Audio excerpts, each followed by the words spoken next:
Hey everybody, Joel here. Welcome to my glorious mansion. Just kidding. Here's a great condo in Tulum, Mexico. The one thing I like to do is I like to travel. So we're going to go head off to the beach, and while we go there, I'm going to explain to you many mistakes I made before creating the ideal business that literally at this moment allows me to travel the world and be able to work from anywhere. So just come along this way.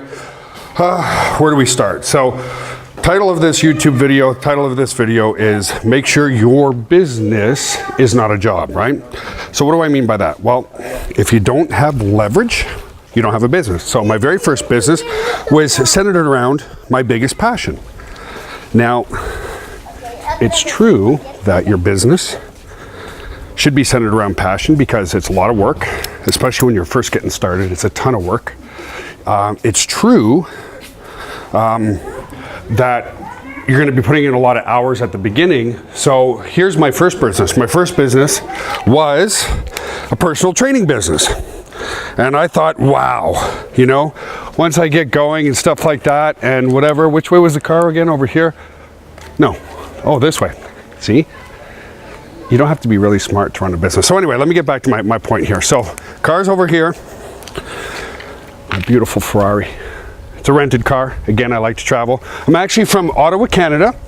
In 2007, June 14th, 2007, I moved to San Antonio, Texas. And now I'm traveling a lot. Now that my first why was, you know, my kids are teenagers now they just want a gas card. So I'm doing a lot more traveling. I was in Egypt, but let's get back to the point of the business. You know, if you create a business that is a job, I guess I got to open the trunk here. Give me the bag. It's okay, I'll put it, there we go. So, all right, I gotta stop multitasking here and talk to you a bit more about what creates a real business. So, I knew that a business had to be centered around, centered around a passion. So again, I was doing a personal training business, and here's what I thought versus what I know now. And,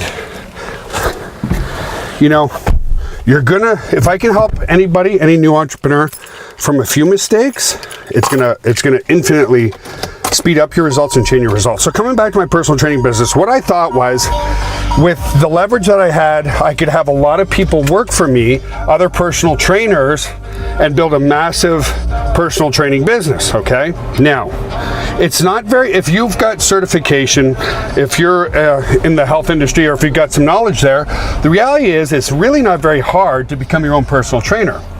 So what I learned very quickly was that, guess what? There is no leverage in a personal training business because anybody that I would hire, what they would do is I'd do all the marketing and get a bunch of clients for personal training, and guess what would happen after that? Well, the personal trainers say, heck, I can do this on my own. Why am I giving a certain percentage back to the company where I'll just steal the clients and do it myself, right? So that really was the first example of creating a business that was really a job. In other words, if I wasn't working, I wasn't making any money. I wasn't making a dime, and so it was really the worst job in the world. I'd rather go out and work for somebody else at that point and not worry about all the intricacies, you know, like, and what I mean by that, not only did I have to be there, but I was also the accountant, I was also the support agent, I was also, you know, the guy doing the sales and doing the phone calls. So that business, I decided, although it was slightly profitable, I decided to get out of because it's still, you know, it's long hours. And at best, I was going to make $100,000 a year. That's at very best. So I went through a few other businesses like that to the business that I'm in today. And so number one, takeaway so far, you've got to do something that you're really passionate about, because if you're not passionate about it, you're not going to put in the work. And number two, you've got to put into a business that's something that can be leveraged.